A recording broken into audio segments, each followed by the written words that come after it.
C'est un plaisir pour moi d'échanger avec les journalistes de la ville pour éclairer l'opinion par rapport à ce qui se passe autour du dossier de la rébellion qui s'entretient autour de la validation du mandat de l'honorable Elvis Mutiri et les actions en cours pour faire respecter cette décision judiciaire rendue par le Conseil d'État en date du 29 mars 2024. On va passer au jet de questions-réponses pour comprendre la question qui nous réunit aujourd'hui. On va commencer avec Morimani. Vous organisez une manifestation demain. Vous pensez que c'est la voie qui va vous conduire à avoir une suite favorable à votre demande? Premièrement, les manifestations publiques sont garanties par la Constitution, par les articles 23 jusqu'à 26.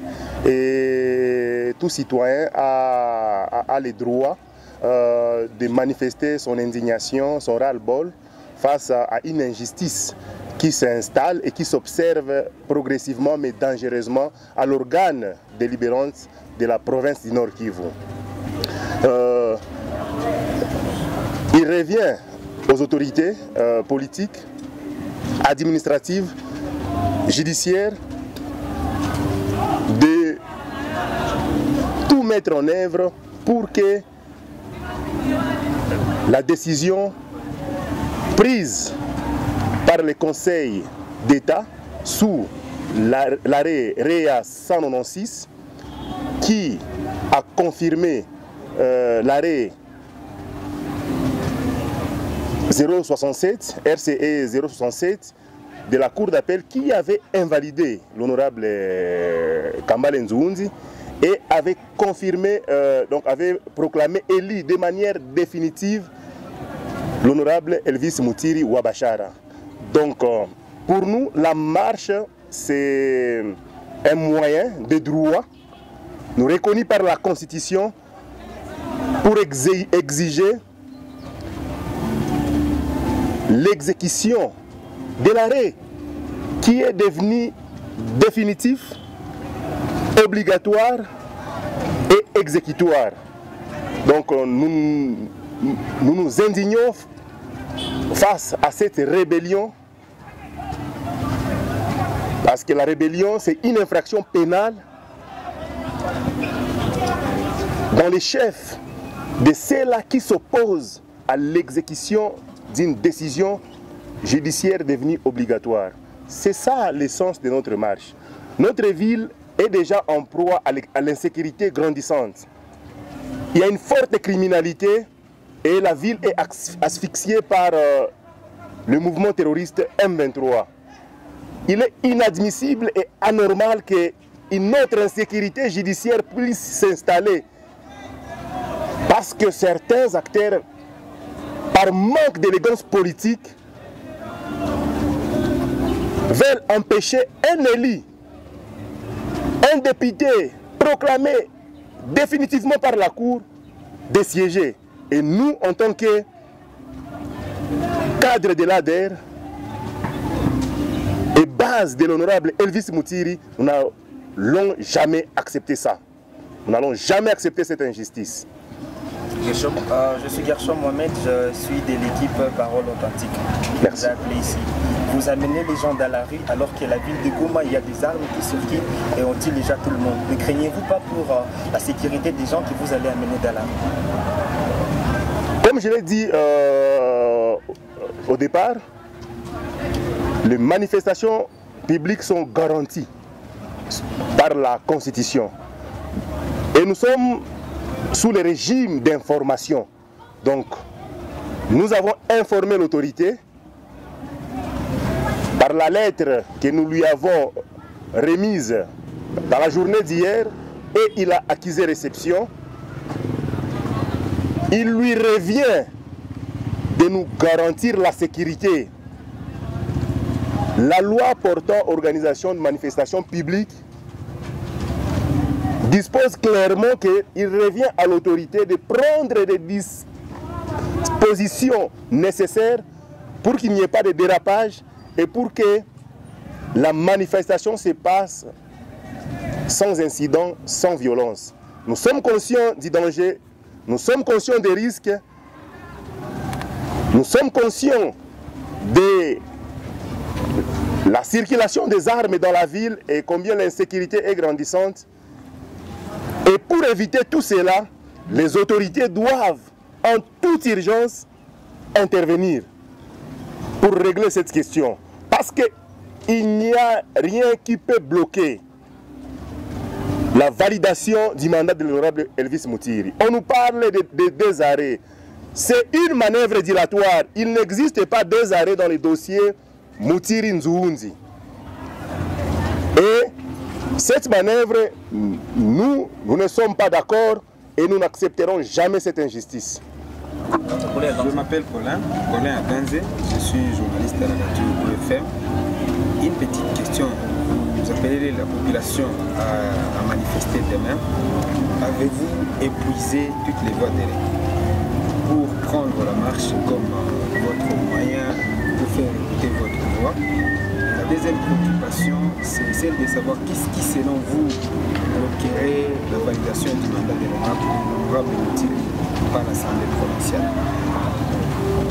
Merci beaucoup. Au fait, nous avons épuisé toutes les voies possibles. Premièrement, l'honorable Elvis Mutiri devait être validé depuis le 5 avril. Malheureusement, les rapporteurs du bureau d'âge de l'Assemblée provinciale qui se comporte en militant, parce qu'il est du même parti que l'honorable Nzuhunzi invalidé, et c'est lui qui bloque et empêche l'honorable Mutiri de siéger. Il avait écrit en date du 5, pendant qu'il était prévu une plénière pour valider le mandat de Mutiri, il avait écrit à la cour d'appel pour demander que soit suspendue l'exécution de l'arrêt au motif qu'il y aurait une action en justice au pénal de l'honorable Nzuhunzi contre l'honorable Mutiri et la CENI au niveau du tribunal de grande instance. La cour avait répondu en disant clairement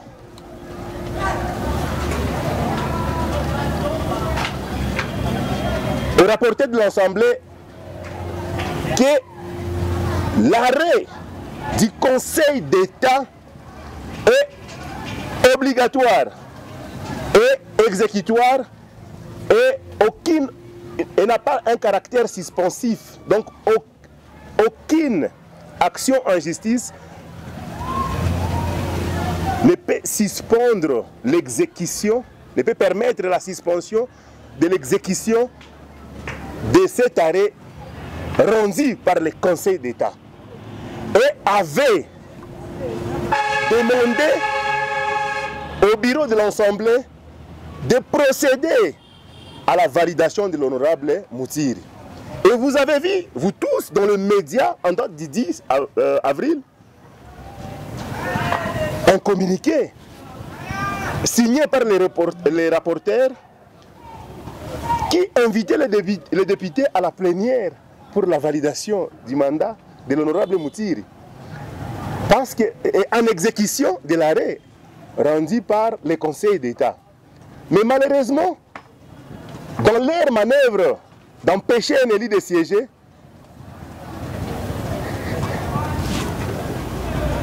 les gens de l'AVRP eux-mêmes se sont notifiés un arrêt du Conseil d'État en violation des règles de procédure en ce qui concerne les notifications de décisions judiciaires. C'est impossible. Je peux vous informer que quand le Conseil d'État a rendu son arrêt REA 196, le Conseil l'avait transmis à la Cour et c'est la Cour qui l'a transmis à l'Assemblée provinciale pour exécution. Contrairement au deuxième arrêt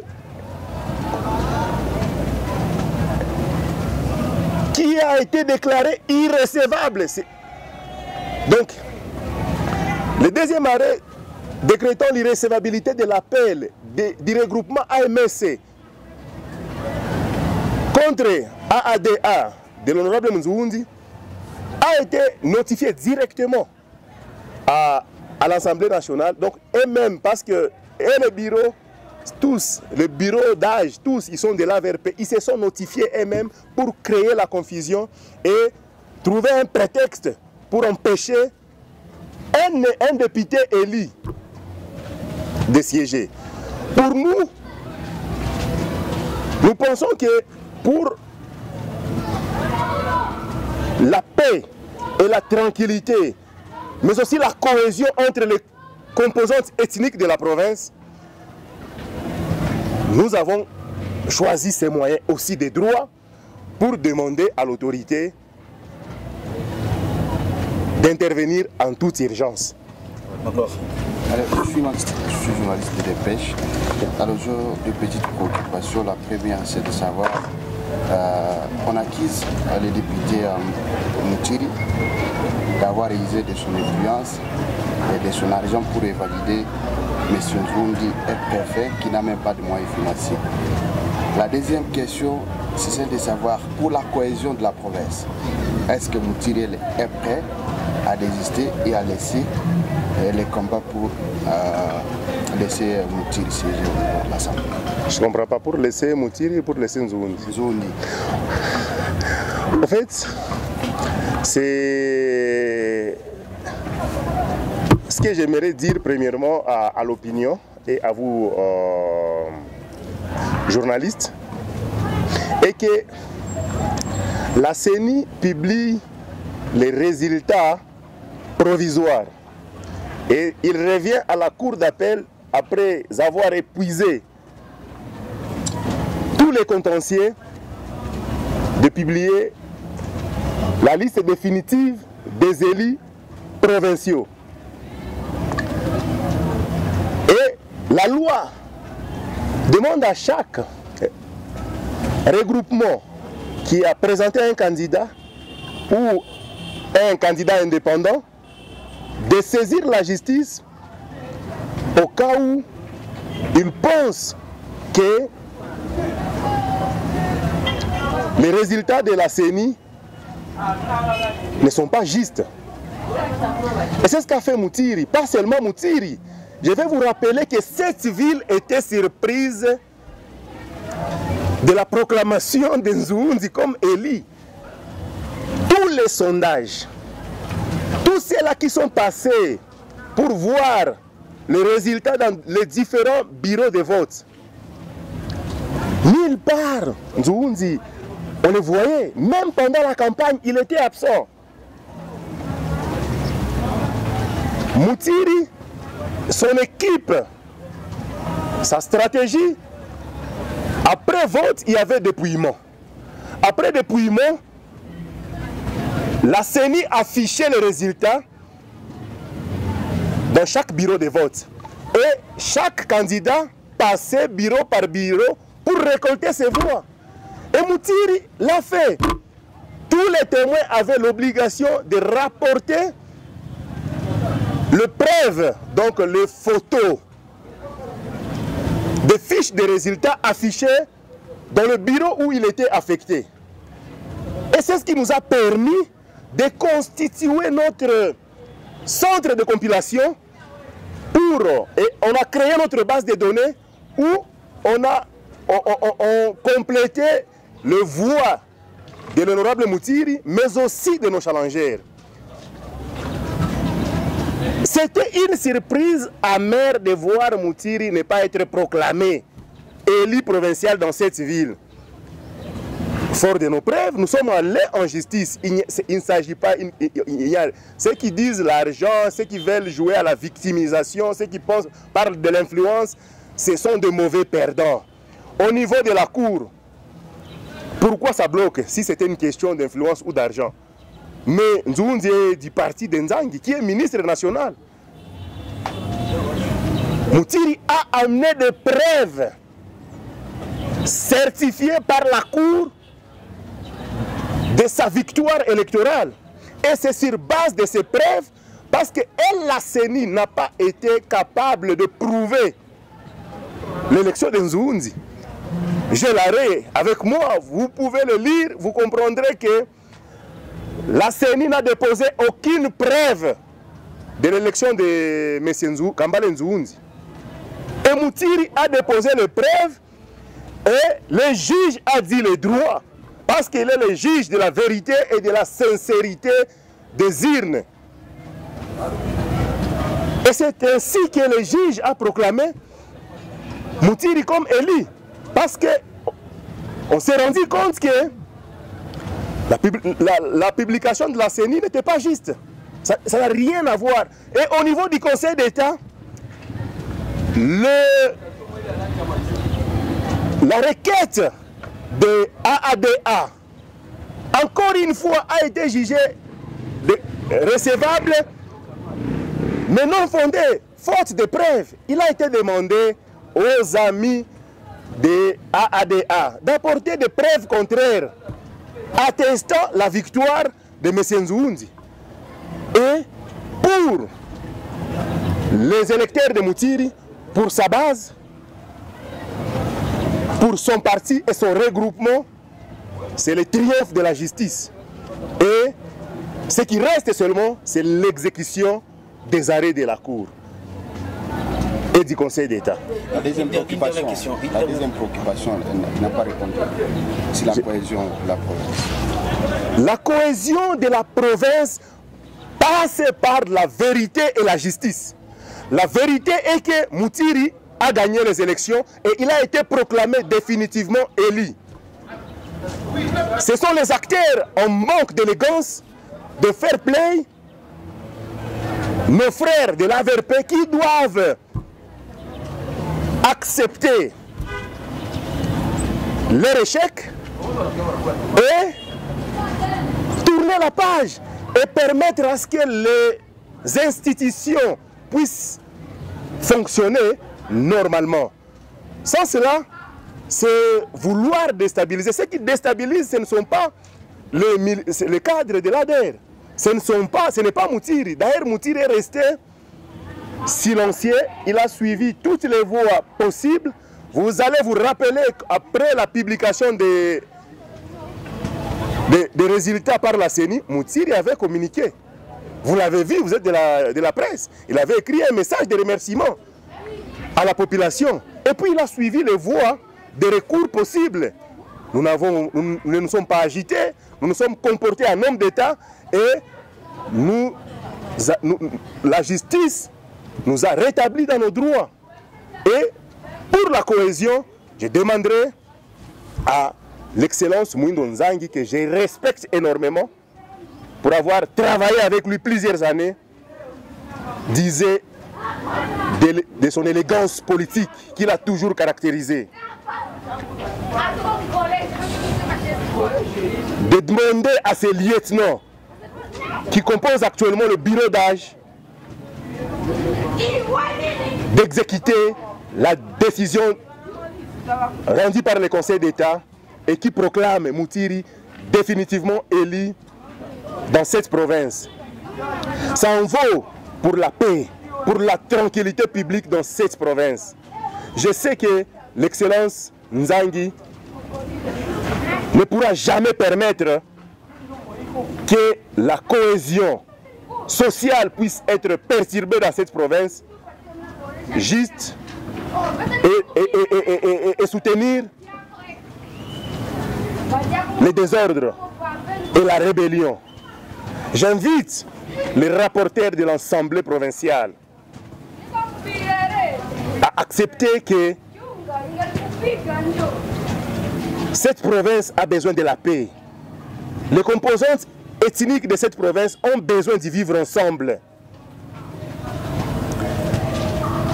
De quitter un tout petit peu le militantisme et de se comporter en homme d'État pour que nous puissions ensemble travailler pour le rétablissement de la paix et la sécurité dans notre province et pour le développement de notre province. La population a tant souffert et a besoin maintenant de la tranquillité pour son plein épanouissement. En tout cas, c'est mon message adressé à nos amis de l'AVRP, avec qui nous avons partagé beaucoup d'histoires, beaucoup d'événements, que cette situation ne puisse pas nous diviser. Le Congo a besoin de nous tous pour que nous puissions sortir du piège actuel où notre province est agressée. Aux autorités, principalement le gouverneur militaire, qui est toujours à l'écoute des indignations de la population, de comprendre que cette question peut aller au-delà des ADER et AVRP et embraser les communautés de cette province, ce qui n'est pas bon. Nous nous sommes toujours bâtis pour le vivre ensemble, pour l'unité et pour la cohabitation, pour que notre province et notre ville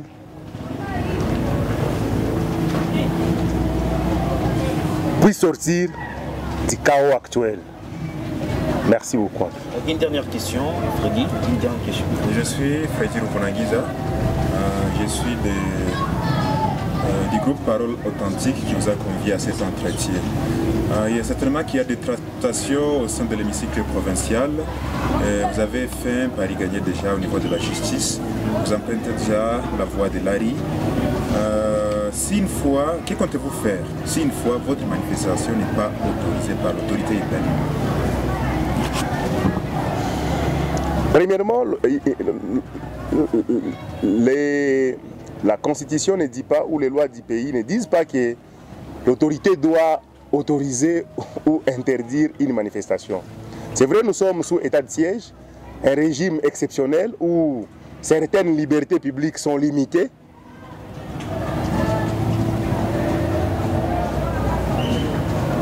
Nous savons aussi que l'adversaire, donc nos amis peuvent aussi profiter de la situation pour saboter la manifestation et pour en tout cas envenimer la situation.